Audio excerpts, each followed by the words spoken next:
What is up, everyone? This will be my Nocturne jungle video, and I'm going to be showing you my one-shot build that I've been going against very squishy comps. I've been having a lot of success with this build, and I find it to be very strong. We're going to be playing in like 300 LP Masters. I'll be playing against a Kindred, so in Kindred matchups, sometimes I like to ward here just to see if she crosses to try to steal my blue. Because she has a ward on my Raptors, what I'm going to do is just start red buff. Usually against like level 2 cheese champions, you just want to start red buff. It's a lot safer. Because even if she doesn't evade my blue, if I start Raptors, she could potentially do blue over the wall into my red, right? So when you're playing against cheese champions, the most important thing is just being prepared. Starting the red buff just gives you the most preparation, and it gives you the most safety pretty much. And here I like to just pull the Krugs here while I'm autoing, and the rest you just want to smite auto to finish off. So you want to go W level 2 because the W attack speed is just pretty much really good. The Rune setup, I really like the lethal tempo, even though we're going to be doing the one-shot build. It's still, for me, I find it to be very powerful. And here you generally will know if Kindred is cheesing you because, you know, if she's here with blue level 2, you would know. Otherwise, she's probably just playing for her farm. And here they do have the ward still, but my blue's up, so I assume, which is probably a very safe assumption, that this is pretty much safe. She can like level 3 fight me on that side, but realistically, I don't care that much because I'm actually really strong on level 3. So in this game, because I'm against a Kindred, and Kindred, you know, potential is there for cheese, we're going to have our E skilled up. We're just going to hold on to our E. We're just going to keep watching this area and just be aware that she can potentially, you know, cheese in that situation. So the build pretty much is Propane Hydra into Axiom Arc. It's just a Lethality Nocturne build, but it's so broken after the buffs because of how cheap it is. And for me personally, I actually like this build way more than I do the hextech build. I really don't like hextech. The other build is usually you'll go experimental hextech into pretty much, what's it called? Hextech into pretty much Stridebreaker. That's also the build that's more standard, but for me, I really like to just have insane damage. I don't want to delete people. This is the build. It's incredible, and your ultimate is up pretty much more than you would have for hextech. So here the set use all his abilities. He is gankable, but I already kind of know he has a ward, so I'm not going to do anything crazy. What I'm going to do is just peek to see if he wants to fight. So here I think Darius can actually go because his abilities are most likely down. So what we're going to do is just sneak up on him, and we're going to see where he goes. So if we hit our Q here, Kindred is here, so we're just going to walk and just back up here. And because we don't actually have sort of we don't actually have priority, I'm just going to go for the bot side crab here. She might try to cross and go for the bot side crab, but it's fine. She might be basing right now.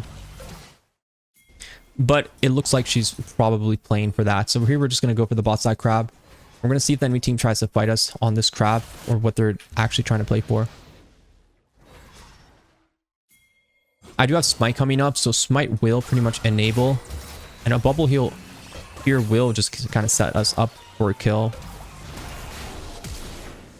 I don't really want to flash for more damage because I really just want to sit on my flash for now. Kindred ended up inting. I really thought she was trying to do some weird shit and play for my bot side crab here, but looks like she might have just played for top side crab. And you can always check the CS to see. Here I'm going to go for my sword, and I'm going to go for the boot buy. So when you go for a Propane Hydra build, you can either go into Tiamat, or you can go into like a pickaxe first buy. So when you go into this item, you can go, if I have 8 something, I sometimes go for this and a bunch of swords, or you can go straight into the Tiamat buy. That's usually the go-to. And you want to just make sure you play for your farm, because your farm is going to be very, very important. So here we can try to play for a counter gank here. So if we want to counter, we just have to be aware that they actually have, you know, maneuver champions. Rise has no flash, so we can potentially flank him here if he's going for a greedy route.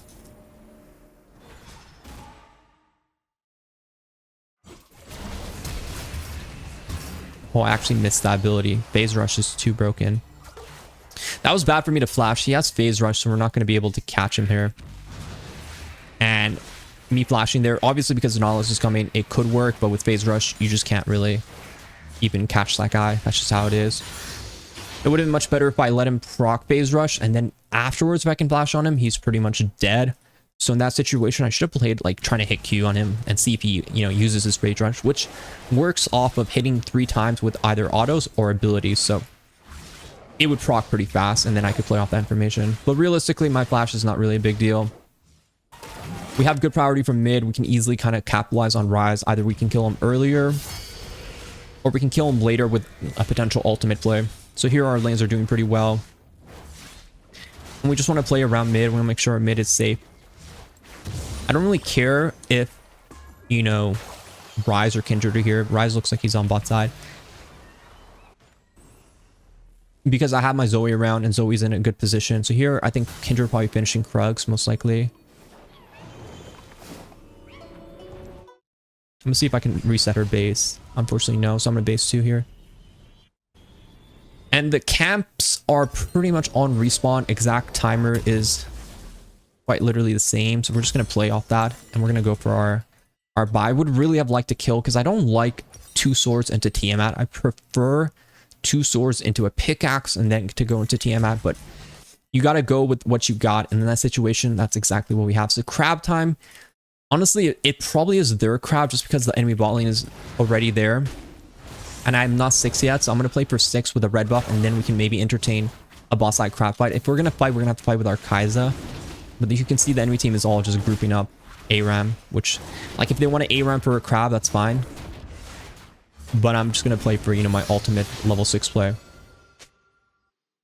And here we have potential to go on, like, bot lane. But this game, a lot of games you're going to find champions that are really hard to go on. Like, a Milo is going to pretty much avoid immune all CC. So we don't really have options to go on him that well. Here, if the Nautilus hoax, we can just kill him. I'm going to ult the N2, hit that. We could potentially chase longer here. Here, the hook is good.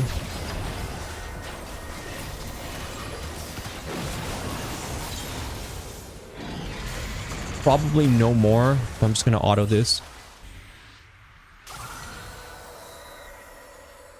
Here, I'm just going to Q him and back up here. The TP takes way too long, so I don't know if this... I mean, yeah, it's a Rise, so there's not much going on there. But that play is a really straightforward play, and I'm getting to my items, which is pretty much the goal here, is to just get your components. I'm trying to get, like, my item components that are going to give me the damage to make my ultimate really powerful. And Propane Hydra is such a good base. It's actually an insane base. Once you get this item, it's just very powerful. His phase rush is proc, so remember we talked about, for us to have any kill potential, we need phase rush. I don't think we're going to kill here, though. But we can play. We just have to wait for Zoe to come here for a kill. Kindred no ultimate makes this much more, playable. And a bubble. But because Smolder's mid, so they might actually have numbers here. So I'm just going to keep playing to kill it, though. And then get out afterwards.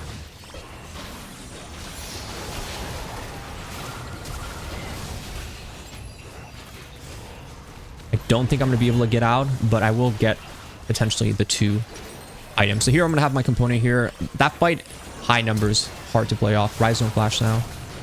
Darius might do some work here. He for sure can kill this person. But I don't know if you'll get any more, just because the entire enemy team is here for some reason. I don't know why, but they are. And here I'm going to go into my Propane. It's really important with Propane Hydra is to just try to really play for that on your base.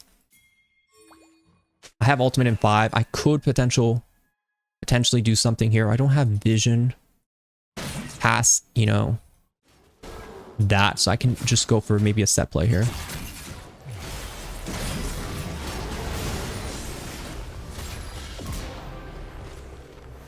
And the Propane Hydra is really important base. I'm probably going to base early for it too, because the ability haste is going to make your ultimate reduce cooldown by a lot, right? Like if I ultied right now, I didn't have this item, the ability haste is just not effective, right? Though it only gives 10, so it's not really a big deal. I remember when it used to give 20, but they did nerf it a bit. So it's not the biggest of deal. You still get 5 from, you still get it from the brutalizer. But the damage is where it's going to be really strong for you to have. You just get a lot of active damage from the proc of effect. And because I cleared one side, we talked about quadrant farming. I clear a quadrant, I'm happy to go. And the rest of the game is very easy. So when I do this build specifically, for me, I think this build is just the best build for Nocturne if you want to carry. The Stridebreaker Hexplate build, I personally just despise it. I hate that build. I'm bored of it. I hate how they designed the champion around it, but I go for this build path and I find it to be so much funner and more actual carry potential. You do so much more damage. You have way more, you know, impact on the map when you're understanding how to like kind of combo on the champion. The comboing effect is going to be something we talked about as we play. Like, you want to ulti and you want to use abilities in your ultimate. The two most important abilities to use in your ultimate is your Q and your propane hydro proc. So those are what you're casting as. You cast it, you're going to be landing on top of these targets. You want to have those two important abilities ready to go. So here I'm going to ward over this wall because sometimes Rise moves like this way to help back up Kindred. And because I have free time and I want to make sure I scout ahead, what I do is I play around my mid push, which is the mid priority from the Zoe. And then afterwards, I kind of walk in once she gets, you know, move. She gets a push here. I can kind of walk in more confidently, clear out potential pings, look to help, you know, maybe bot line. So here, what I'm looking for is like all in, right? Like I need some commitment here for me to go in. What I'm gonna go is I'm gonna go on Kindred first.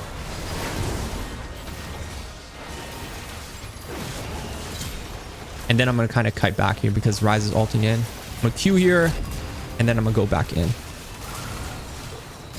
And here, this Tiamat, boom, another proc. The propane hydra is just a huge buy. And like I said earlier, what is important? It's the comboing of the champion itself. I could probably have done dragon there. Honestly, I'm just going to base because I want to get my red here. That could be a good dragon angle because you have one person who could help you, like Zoe. It's really good. And the proc, and it's same thing, like you can only cast either your Q or your E while you're in the air as Nocturne. When you're going on top of someone, you can either be hitting them with a Q or an E. And you can always swing in like the propane with the Q or the other ability. So you have those sort of like options in a way. And from here, I like to go, you know, into the pickaxe. We'll just get the brutalizer here. If you can, you want to switch to like the blue orb just because it gives you vision. So you can actually ulti people who are very far away. And I find that to be very important when I play. And I really do play around my ulti cooldown. Once you get this component though, you're pretty much god. The 2-item spike, your damage is really high. The only problem is, yeah, I might have to go maybe even a Serpent's Fang if I'm against like a heavy shield comp. This game, Serpent's Fang is okay, but I might not even need it. We'll have to see. Sometimes you're so strong that you kind of over, you know, you just like over damage like people who have shields. And I prefer to get into like my core items after that. Usually it's like optional on like how exactly you want to itemize. For me, it's like I can go into like more of a, you know, cleaver, into death stance, into maw, which is like a really beefy but strong build, which I really like. I think that's like my usually go-to. Or if the enemy team is very stat check heavy, or if they're very one stat heavy. So if the enemy team here, I say, okay, maybe the enemy team is really AD heavy, but DD third is really good in that situation. But I usually like to go for the cleaver to just have the ultimate amount of ability haste. Or if you want to go for an insane amount of like lethality, insane amount of damage, you can also go into, you know, grudge, which is very powerful as well. And from here on, you want to just use whatever tools you have to kind of like get vision, which is like your trinket. You want to go get dragon. You want to get vision around this area. You want to see what they're doing beforehand. So here I'm going to just start the dragon. With Nocturne, vision is one of the most important things because you being able to isolate people, like finding like targets who are isolated, like the Kindred by yourself here is someone who I could potentially, you know, do some damage to. Enemy balling together, not the best for me to do, but here, a target like Kindred wandering through mid, going for an ulti here is really, really easy. So here what I'm gonna do is Q and then speed up myself to make it in time to see. I would like to fight here, but at the same time, I have to be respectful because I don't have flashes to kind of like chase targets. Like I will take the objective. If they just say, hey, we don't want to fight, I'll take the objective, right? Like that's beautiful for us. You can also max W or E second in this sometimes it's really, you know, optional, I would say. Here, I'm going to ward this area just to be safe. If he hits that hook, I can go in. Q, E, combo, profane.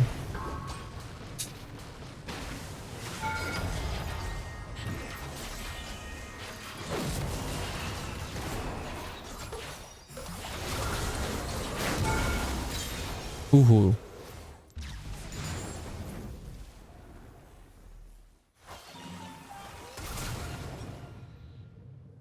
The Rise was looking for me, but it looks like we're looking for him now. Ooh, Rise. He's mad. He's the most mad I've ever seen. But from here, oh my god, who invited this guy? I'm healing. I'm healing. Wait for the proc. Oh my god, Zoe. I love Zoe mid. If I could have any mid laner mid, the fate of the universe on the line, please give me Zoe mid. Broken. And for boots, usually ability haste boots are pretty good on him. Armor boots are your second most commonly built. Merc treads are situational because like you have a spell shield, but at the same time, there are situations where it's not good enough almost. Personally, I think W max might be better in situations. I do remember, you know, like when I used to do this build more, I did max W second just because even just a little bit more attack speed, because we're not going to be building attack speed can, you know, be very helpful for. So it depends if you're going to get like this fear off very much often or not, because realistically, I don't think I'm going to be getting fears off. And my build is much more, you know, focused around just bursting people down, right? My ultimate's up. Your ultimate's going to be up all the time with this build. It's absolutely insane. And here it gets a bit more flexible. But realistically, I think if you want to just be like really safe with it, you know, just going Cleaver third is really good. I like to go Cleaver. I don't like this item. If you want to go into like more damage, it is harder to pull off because I think personally, I think you become very squishy. I don't think you necessarily need that much more like, you know, just lethality. You generally need like your armor pen within third or fourth item is where you end up, you know, falling to line. But I really do like Cleaver third even in a build like this. It sounds like you're, you know, you just end up being like half tanky, but also insane damage. And that's exactly what I like to do. Here I'm just, you know, pressuring all my camps. Clear your jungle, rule number 1, farm. Secondly, you can see how much damage you can. I could potentially kill this guy if I have vision on him. So I'm just going to drop this here. See if we can get some vision. This will go towards here.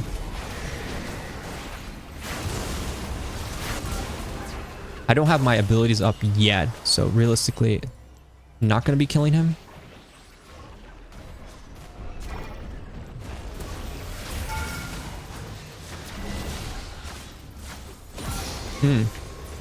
I thought my Zoe was going to go. The Zoe left me out to dry. You saw it. I thought she was going straight there, but you can see how much damage I'm able to do. And from here on, you can go into whatever, you know, upgrade boots. I don't really want to upgrade boots, but maybe it could be something in a different game. It might be good for you. But you can go into Cleaver, you can go into like the DD if they're pretty much AD heavy. The situation, it's not really that bad to even go into the DD, but Cleaver can always be like a safe item as well. And for you guys, you know, like sometimes when you're going to this build, you want to kind of play for safety, which is understandable. Which I'm going to upgrade my boots. I'm going to buy these items and upgrade them. And then I'm going to go into my blue orb. This is like where I'm sitting pretty happy. Just because if you go for like one-shot, super one-shot build, the problem is team fights. This game is just so annoying with how much you have to just play around like objectives.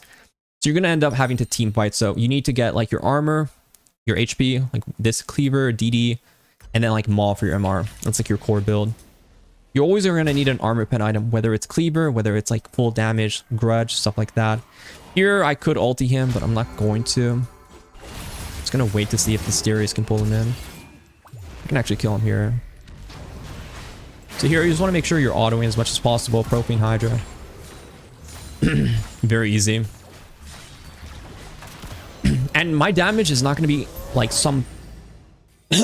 like my damage is very much attainable for you too. Like it's pretty much just hit Q on them, right click and use your Propane Hydra as you're landing on them. Those two things are the most important. And once you're on them, you just press E, smite them to keep up, stuff like that. The Grudge is really good as well. I do like the Grudge. Sometimes I go Grudge third if I'm going against like a very, you know, squishy comp and stuff like that. The Grudge third, the reason why it's so powerful is mostly because it gives you that extra ability haste, and it also gives you that, what's it called? The slow effect, right? The slow effect here is really powerful. When you slow people below half, it's really good. So I would either go into this one or Cleaver. You always need your armor pen item, and you have to decide on which item is going to be that one. The enemy team is going to be a bit beefier. You probably want to go into like the Cleaver. If you also want to play more for like a, you know, team fight oriented build.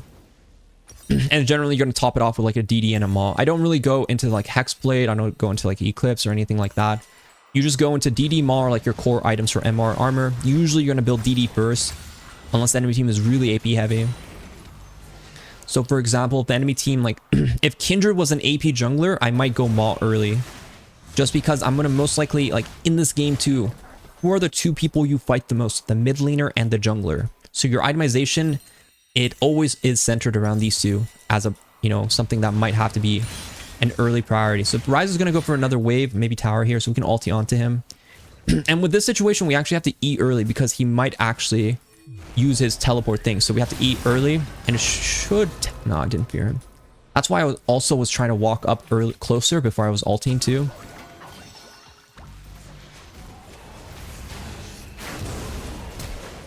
He should die in the spear. Oh my god, he got that off. I'm trolling. I'm trolling there. The Merc Chest was not enough for me to carry that one off. Ryze is broken. What else can I say?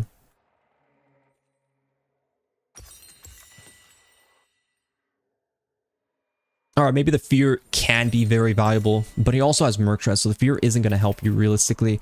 What helps you in that situation is being able to get on him with ulti, but because he can get away with his ultimate ability, that's like the issue we ran into there. Your entire purpose is to just be glued on someone and be able to kind of like auto. You can just pump out huge numbers. And if you spell shield, you always want to W. As you land on your target, you want to cast your W ability just to block like ability core, you know, things. But you can see here, I'm very much, my ulti is like ready to go. Don't be shy to go for these, you know, great kills. Ryze is dead, and you know, there's going to be many more to come for me. And yeah, he is a very killable target. Like, you don't necessarily... Your ultimate is going to be up all the time. It's going to be insane. You're going to get so much value with it, which is very strong. But usually your third item is going to be between Grudge or Cleaver. And then your rest of your items are like... What's it called? It's DD, Maw. Those are like your core items. There was a pink here, so I might actually have to deal with a pink ward. But I could ulti if I see... like a Kindred on her blue.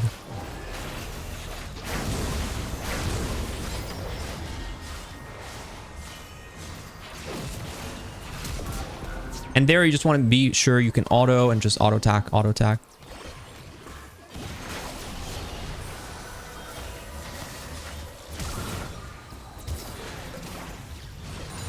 Damn miss.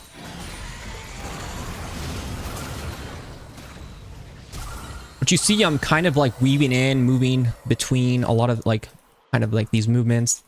I could have hit Q and that Q would have killed Milo, but it happened. So here we're just going to play for the tower, the outer tower here. Ryze is way too deep. Farewell. Here you can pretty much just stay because the minion wave has already come. So you can just stay under tower. Even if it was hitting me, I would just finish that tower off. And here, I will probably take one camp from Kindred because I don't like this Kindred. I'm a base. I'm going to look for a timer, go top side. And the Cleaver buy is going to be really good. Upgrading boots depends. Honestly, I probably shouldn't have upgraded my boots. I think it delays your third item too much. And for us, we really wanted to have like a very strong third item. But this is where you're going to be like insanely strong. So here is like you have your armor pen item, your Grudge, your Cleaver. You get into like your beefy armor item like DD. And then you finish it off with a Maw, and that's going to be pretty much your full build. You can like switch in items and out. It depends on what you feel is really good for you, but your damage is really high. Your ultimate's going to be perma up. You're going for a one-shot. Like, your goal is to go in, kill someone, and just do a bunch of like non-stop AoE damage. It's sort of your job, your role. Here, for example, I can even go on him. Just hit the fear.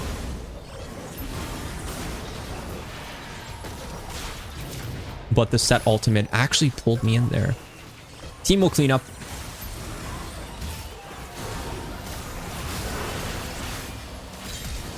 I don't think Kindred ulti was up yet.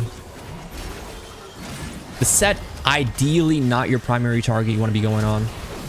No, you gotta flash on Rise, Nautilus. He's the one casting that spell. He is the one. I'll say Grudge would have been really good this game too. Now that I think about it, I kind of would have wanted Grudge this game. They're pretty squishy enough. Rise is building armor, but Grudge would have been really nice to have as well. Cleaver is good into more of like, I would say if they were tankier here, I'd probably go into the Cleaver. But you do generally need your armor pen quite early on. I find it third or fourth item has to be armor pen on a lot of junglers, even though you could switch like this with the DD and then go into your armor pen now, and that's acceptable. Here, this is 12 seconds, so pretty much what I know is going to happen is Kindred's probably going to stay around and just do the Gromp in like 5 seconds. She has no ultimate up, so I can just blue orb and ulti and kill her here, right? Prediction. So here, don't ulti first. Obviously, what we're going to do is check with the blue orb. We're in ulti range. Blue orb and see if she's here. Okay. Do think we can kill. This guy's just go on him. With set, when you're ganking him, just be careful about him ulting you in and stuff like that. Here, you just want to W this, and the rest is history. He's just feared. There's not much to it. Good ulti, man. Smolder being alone is actually a primary target. But I don't think he understood. I can one-shot Smolder if his shield buddy isn't there, you know? Very nice.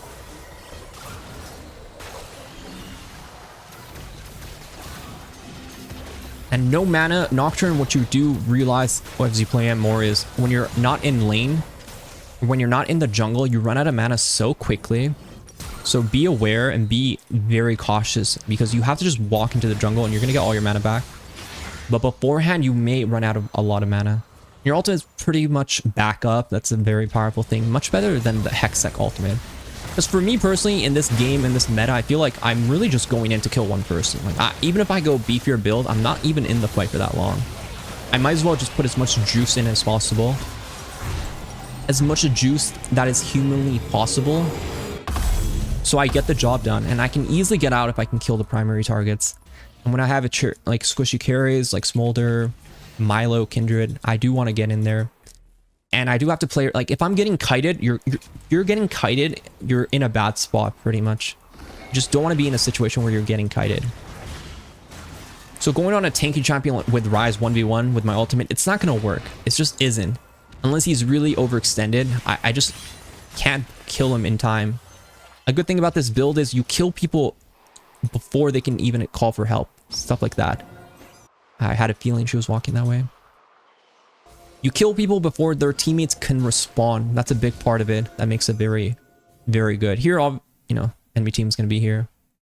Do I want to go in? Probably not. If they get a bubble while Kindred is not nearby, I can go in. And sometimes I like to just be here instead of here because my ultimate will be the ability that lets me go in very closely. So I don't have to be like next to them. I can just be in further areas. Areas that are farther away. I don't want to go on Rise. Enemy team is very annoying, so we're just going to keep kiting.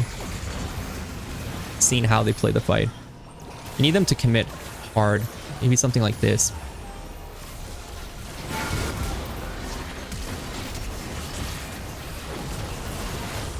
And you can see even that tanky champion, we're able to do Q, Propane Hydra, auto attack. They're gone. Their Kindred ulti spices it up a bit. That made it a bit tricky, but it's huge. Just get in there, get the kill, especially with DD. It enables you to kind of like heal off all the damage that you took. And that's a big part of it. And here we're going to go into our MR item. If we find like we're dying to like magic damage a lot, then we can go into an MR item. If not, you can actually go into Edge of Night too, which is not that bad. Edge of Night could be a good option. Don't go into like these items. They're actually baiting you. Usually you're going to go into like a Maw or like an Edge of Night. something like that later game. So I hope you guys like that video. Be sure to like, subscribe, hype, whatever that thing is called. And yeah, that was my Nocturne jungle. That's my favorite build for him. I'm gonna be doing more videos like that. So I hope you guys enjoyed it. And I'll see you guys in the next one.